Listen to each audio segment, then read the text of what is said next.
Bonjour à toutes et à tous et bienvenue pour ce nouvel épisode du podcast leaderadvocacy.com, le podcast qui décrypte les tendances du marketing advocacy et la prise de parole des dirigeantes et dirigeants en ligne.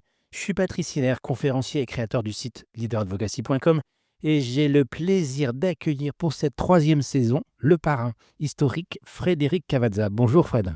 Bonjour Patrice, c'est toujours un plaisir de parler à ce micro, d'essayer de décrypter l'actualité et les technologies numériques et les usages, d'autant plus en ce moment où il y a quand même beaucoup de choses qui se passent.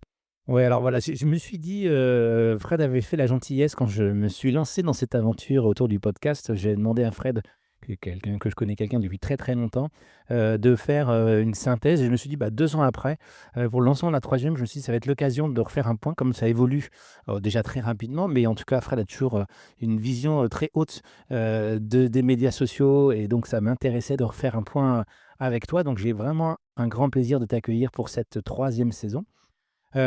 Pour, nos auditeurs, en fait, est-ce que tu peux quand même te présenter pour ceux qui n'ont pas vu le premier épisode? Alors j'espère qu'ils s'ils écoutent le premier épisode, ils verront la différence en termes d'animation, en tout cas pour moi. Parce qu'effectivement, c'est quand c'est les on écoute toujours le premier épisode, on est un peu catastrophé de la manière dont on a animé. Mais en tout cas, je te laisse te présenter pour nos auditeurs. Alors, je suis Frédéric Cavazza, ça fait plus de 27 ans maintenant que je travaille dans le numérique, où j'essaye de décrypter, d'accompagner, de structurer l'utilisation que peuvent faire, les marques ou les institutions des technologies numériques. Concrètement, ça veut dire que je propose à la fois des prestations de conseil, je donne des conférences, je donne des formations, enfin j'essaye de, faire en sorte que l'utilisation d'internet soit la plus intéressante et la plus, on va dire, viable possible. Allez, et donc tu es indépendant depuis, très longtemps en fait, toi, hein, sur, la manière de fonctionner, on se connaît effectivement, tu as toujours fait beaucoup, beaucoup de conférences, de, démocratisation de la partie social media notamment. Ah effectivement, ouais, ça fait plus de 20 ans que je suis indépendant, ça fait également plus de 23 ans maintenant que je rédige mon blog, qui est fredcavazza.net. J'ai publié plus de 4000 articles dessus, encore une fois pour essayer d'expliquer, de dédramatiser, de motiver, voilà, tout ce qui tourne autour, des usages numériques. Alors ouais, merci Fred. C'est vrai que, tu avais une vision très haute et moi en fait, j'ai essayé en tout cas sur le podcast-là d'être beaucoup plus sur des éléments très précis que, ce que représente la leader advocacy qui est effectivement pour moi, comment on revient 2 ans après. Avant en fait, on a, vraiment eu un changement pour moi très, très important dans la compréhension des enjeux, des prises de parole, des dirigeants sur les réseaux sociaux et c'est vrai que même le podcast, grâce à toi en tout cas au lancement, je me suis aperçu qu'il y avait vraiment cette montée en puissance de cette volonté de prendre la parole des dirigeants, des collaborateurs et c'est vrai qu'aujourd'hui, même moi, je suis un peu dépassé par, la réussite du podcast avec des demandes de dirigeants, des demandes d'agences. Enfin, en tout cas, on sent bien que c'est un sujet aujourd'hui qui intéresse beaucoup de personnes, en fait, hein, ce sujet de la leader advocacy. Ah bah oui, carrément, le podcast, c'est un impondérable. C'est aussi un exercice périlleux comme toute prise de parole, surtout sur le web, encore plus sur les médias sociaux où là, la critique, elle est systématique. Donc il faut pas paniquer, il faut faire attention à ce qu'on dit, comment on le dit et ainsi de suite.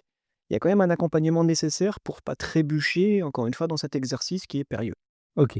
Alors on va revenir maintenant sur le sujet, hein, du podcast. On s'est donc, dit il faudrait que je réécoute parce que j'ai pas eu le temps de réécouter mon podcast d'il y a 2 ans et ce que tu avais dit, mais est-ce que tu peux nous faire un point justement sur, l'évolution des réseaux sociaux ces dernières années? Alors les médias sociaux, ce qui est surprenant, c'est qu'on a une certaine stabilité dans la mesure où on a toujours les mêmes grandes plateformes sociales. Bah, Facebook, YouTube, Instagram, LinkedIn, elles sont toujours présentes, toutes ces plateformes. Elles n'ont jamais été aussi puissantes, elles n'ont jamais proposé autant de fonctionnalités à une audience aussi large. Et pourtant, on a toujours cette obsession pour TikTok, toujours cette espèce de focus sur: «Il faut parler aux jeunes, c'est les jeunes, les jeunes, les jeunes, les jeunes». Voilà, il y a que ça qui semble intéresser, on va dire, ceux qui, veulent être présents sur les médias sociaux.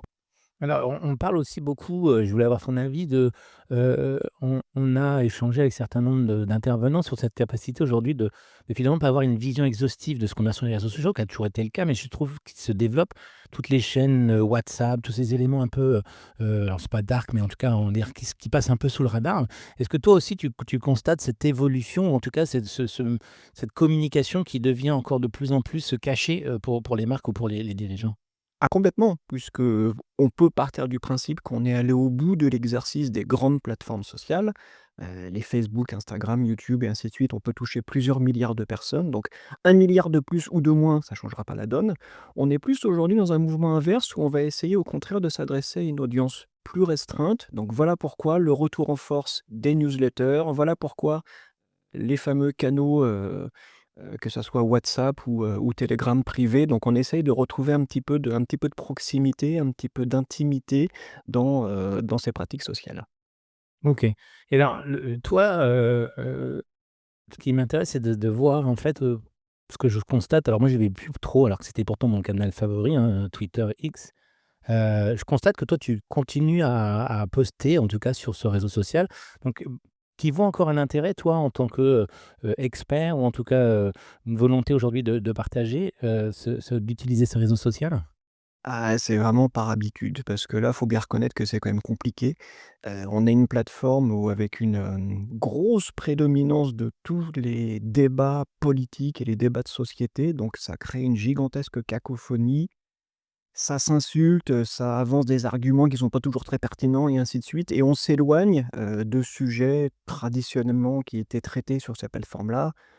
Le marketing, le voilà, les usages numériques et ainsi de suite. Là, aujourd'hui, on n'a plus que, visiblement que de la politique, donc c'est compliqué. Il faut vraiment être très motivé pour pouvoir continuer à l'exploiter, mais néanmoins, pour les leaders d'opinion, ça reste un impondérable, un indispensable parce que c'est là où sont tous les journalistes, tous les hommes politiques, donc c'est, le carrefour médiatique, on va dire, impondérable. Donc c'est plus pour toi un média, on va dire, descendant d'information, presque aujourd'hui un canal, d'information, mais plus du tout un canal d'interaction. Mais en tout cas, il faut quand même, pour toi, aujourd'hui, continuer à diffuser ces communications du fait des personnes qui regardent encore sur ce réseau social?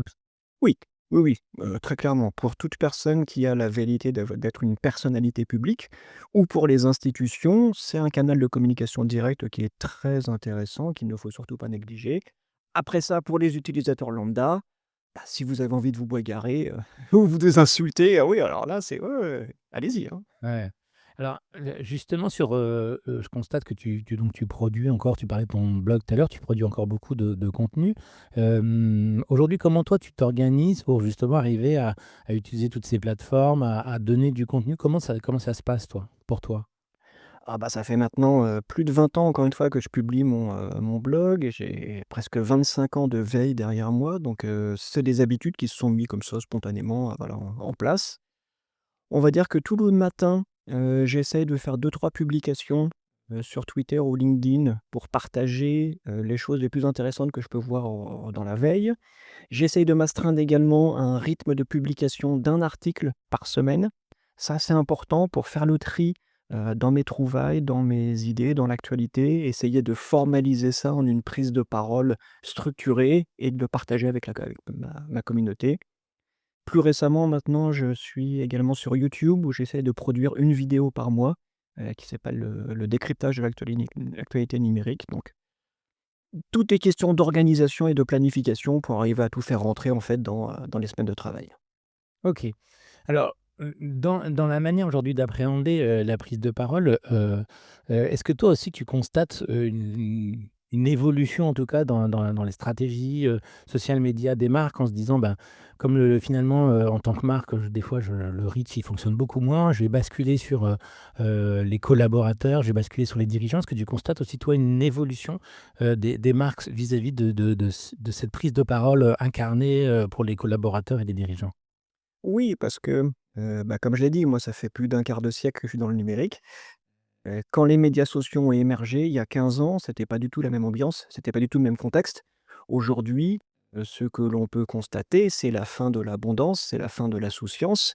Donc on a des marques qui ne peuvent plus se permettre de dire: «Bon allez, consommer, allez hop, on va changer de lave-linge, on va changer de fringues, on va se racheter une télé, voilà, c'est la fête». Non, on peut plus faire ça.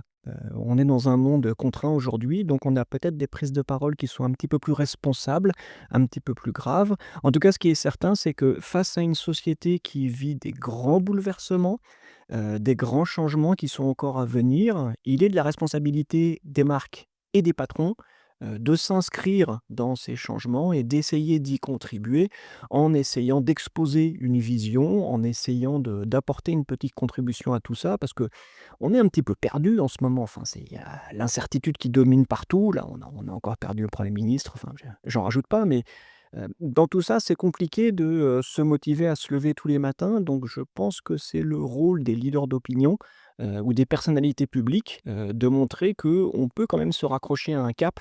On peut essayer de trouver des objectifs en commun pour pouvoir avancer, progresser. Sinon, tout le monde fait du surplace et puis c'est le règne de l'individualisme et voilà, là, c'est quand même un petit peu dommage.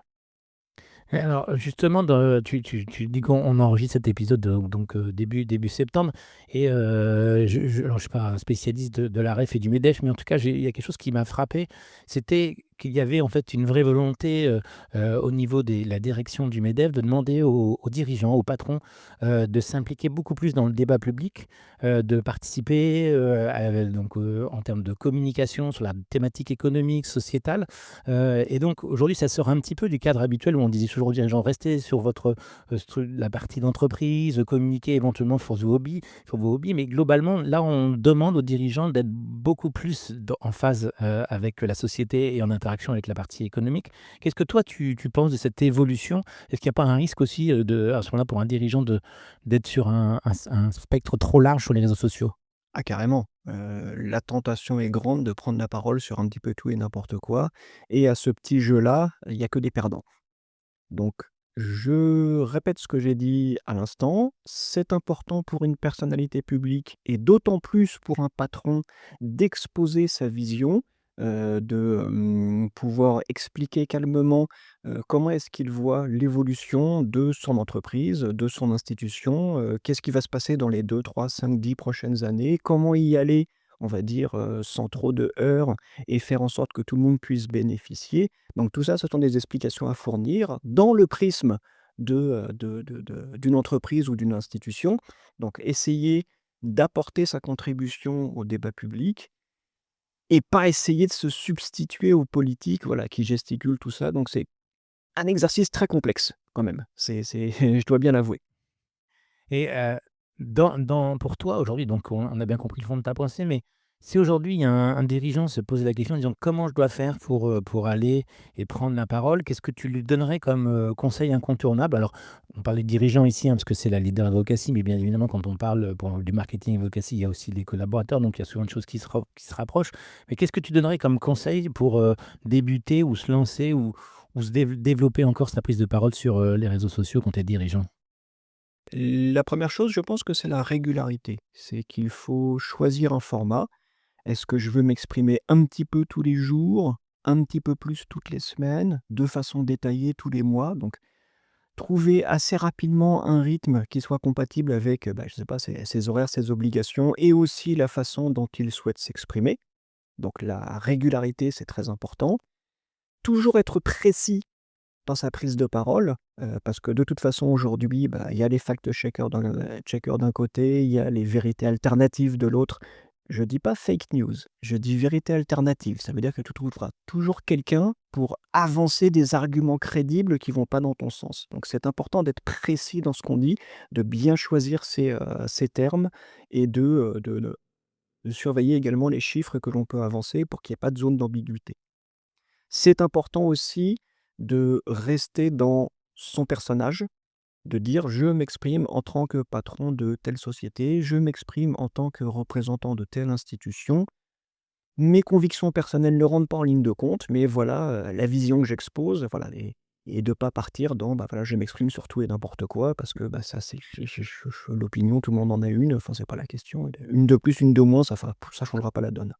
Donc pour récapituler, la régularité, de la précision et de l'incarnation à travers un personnage pour qu'il n'y ait pas d'ambiguïté dans la prise de parole. Alors, il y a une autre évolution des réseaux sociaux et notamment de LinkedIn, hein, ce qu'on appelle la facebookisation de LinkedIn qui est, en fait, une tendance, on va dire, de parler de beaucoup plus de choses très personnelles. Donc, on parlait juste à l'instant justement d'une partie, à l'inverse, politique, économique dans la société. Là, je parle de choses très, très personnelles. Qu'est-ce que toi tu penses de cette tendance? Est-ce qu'elle te dérange? Comment tu perçois ce mouvement, on va dire, sur LinkedIn? C'est une catastrophe. On a pu constater au cours des dernières années déjà beaucoup plus de pollution. Donc on a tout un tas de, conseillers en gestion de patrimoine, coachs, de vie, vendeurs de bagnoles, véridiques, hein, de voilà des voitures allemandes qui coûtent voilà un certain prix. Donc on a déjà beaucoup de pollution, on a également, pas mal de charlatans. Donc moi je les appelle les nouveaux apôtres de l'intelligence artificielle. Voilà, depuis quelques mois, ils pullulent sur LinkedIn, ils nous promettent monts et merveilles. On a également, de la désinformation, on a également le débat politique qui vient s'immiscer. Donc tout ça fait qu'on est plus sur une twitterisation de LinkedIn qu'autre chose, et ça, c'est grave parce qu'on n'a pas d'alternative à LinkedIn. Nous n'avons pas de grande plateforme sociale professionnelle pour que, les professionnels puissent parler entre eux. Donc à partir du moment où on pollue cet espace-là, on n'en a pas d'autre. Donc c'est bien dommage. Alors, il y a aussi peut-être une évolution, j'en discutais avec certains experts qu'aujourd'hui, de plus en plus alors d'IA, on va dire, dans la rédaction des posts aussi. Donc c'est-à-dire que de plus en plus, là, on parlait de Facebookisation, donc c'est-à-dire des choses très intimes, mais aussi on a en fait, des posts qui se ressemblent, qui sont structurés pareil du fait de l'IA. Est-ce que tu constates aussi, ce mouvement, on va dire, alors je sais pas, d'IAisation, je sais pas comment on pourrait dire, mais en tout cas des plateformes social médias où finalement, en fait, comme tu le disais, à la fin, on ne sait plus, on a tellement de tous les jours de posts sur un sujet qu'à la fin on a du mal à avoir, le bon poste en tout cas qui nous intéresse. Oui, oui, les productions synthétiques, bien évidemment, ça suit la même tendance que sur les autres plateformes. Je serais tenté de te dire: «Non, il faut absolument lutter contre ça», mais c'est trop compliqué. Donc au contraire, je pense qu'on devrait laisser faire et faire confiance, à l'audience, donc aux humains, pour arriver à discerner quelles sont les prises de parole sincères et quelles sont celles qui sont synthétiques, donc générées par une IA, et après le tri se fera tout seul. Et ceux qui ont un petit peu trop abusé de l'IA pour, rédiger des publications ou pour publier des commentaires à droite et à gauche, et il y en a un certain nombre, bon, bah, ceux-là, on ne va plus les écouter, ils n'existeront plus, tant pis pour eux. Ils auront cassé leur outil de travail. Mmh, ce qu'on peut rappeler à nos auditeurs, hein, c'est que vous êtes alors c'est un algorithme, mais bien évidemment vous êtes maître, de votre feed en fait, hein, et donc forcément, alors, TikTok est le réseau social le plus poussé là-dessus, mais en tout cas LinkedIn tend aussi vers ces éléments-là donc il regarde ce que vous regardez, avec qui vous likez. Donc par exemple, quand vous êtes d'une entreprise, on le rappelle à chaque fois, mais évitez de liker tous les gens de votre entreprise, sinon vous n'allez voir que les gens de votre entreprise.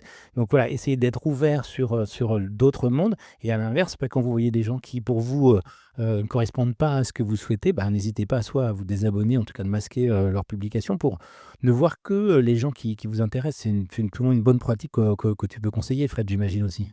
Ah oui, de toute façon, son réseau LinkedIn, c'est quelque chose qui s'entretient. Donc il faut le façonner, il faut l'entretenir, il faut faire un petit peu d'élagage de temps en temps, si on veut éviter que tout ça se transforme en gloobie-boulga et qu'on perde de l'intérêt. Parce que encore une fois, nous n'avons pas d'alternative. Il y a qu'un seul LinkedIn, on n'en a pas d'autre. Donc il faut y faire attention. OK. Alors, il y a une autre plateforme, je viens d'en parler, hein, qui est TikTok, qui a quand même changé aussi, je pense, la totalité de la manière d'appréhender les réseaux sociaux avec donc ce système d'algorithme, mais également, je pense, là, de concevoir les vidéos, de la manière de les travailler. Est-ce que tu penses qu'aujourd'hui, dans une réflexion, d'entreprise, TikTok peut s'intégrer dans une stratégie, d'employé advocacy ou de leader advocacy? Alors, j'ai des sentiments vraiment ambigus envers TikTok parce que, bah, c'est un petit peu tout et n'importe quoi. Je pense que le problème, c'est pas la plateforme en elle-même, parce que toutes les grandes plateformes sociales maintenant fonctionnent plus ou moins comme TikTok, hein. On a des vidéos courtes, on a un algorithme, enfin des algorithmes de sélection des publications, donc elles fonctionnent toutes de la même façon. Le problème des TikTok, c'est qu'on a une audience qui est beaucoup plus jeune, qui n'a pas du tout la même maturité, qui n'a pas du tout les mêmes centres d'intérêt, les mêmes, on va dire les mêmes réflexes, façon de s'exprimer. Donc forcément, c'est le choc des cultures entre les adultes, les vieux, et les plus jeunes qui sont dans d'autres dérives. Donc c'est un exercice extrêmement compliqué quand une marque ou une institution veut essayer d'aller, attirer l'attention enfin, aller chasser les jeunes dans leur, environnement naturel, hein. Donc essayer d'aller séduire ou convaincre des jeunes sur TikTok, c'est extrêmement casse-gueule. où il faut vraiment, vraiment être très, très, très précautionneux si on veut se livrer à cet exercice. Je conseillerais plus d'essayer de travailler la qualité des publications sur d'autres plateformes pour faire venir les jeunes plutôt que d'aller les chercher parce que là, encore une fois, c'est comme si vous débarquiez dans la chambre d'un dingo en disant: «Bah, tiens, je vais te parler de sexualité». Forcément, ça crée un gène. Bah, c'est exactement la même chose quand vous, voilà, quand vous avez un patron, un adulte, donc un vieux, qui arrive sur TikTok et qui essaye de se la jouer jeune pour essayer de convaincre, voilà, des ados, je sais pas moi, de postuler ou de leur expliquer leur politique d'alternance, de tout ce que vous voulez. Enfin, c'est très compliqué. OK.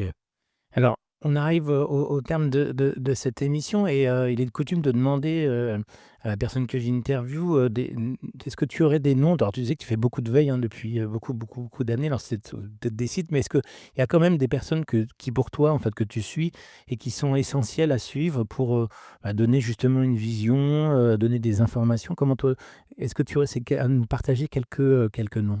Ah malheureusement non, hein, ça fait, plus de 25 ans que je fais une veille active, hein, ça me prend 2 à 3 heures par jour, donc j'ai des centaines de sources différentes et non seulement c'est compliqué d'arriver à dire: «Il faut suivre telle ou telle personne», mais en plus, chaque source est associée à une thématique. Je connais la thématique, je connais la façon dont cette thématique est abordée, donc ça serait pas forcément pertinent de ma part de vous dire: «Ah bah, si vous n'avez qu'un ou 2 à suivre, suivez lui ou lui». Non, là, c'est extraire de son contexte, encore une fois, un gros travail de veille que je mène depuis 25 ans, donc non, je vais m'abstenir.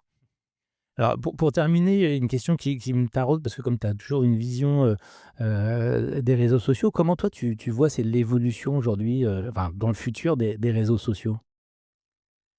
Alors, ça va être une évolution assez étrange parce que déjà, d'une part, on va avoir une généralisation de l'intelligence artificielle, non pas pour créer des contenus, mais pour les manipuler. Donc, ce qui veut dire que si votre domaine de prédilection, c'est l'écrit ou l'oral ou la vidéo, on va pouvoir transposer tout ça.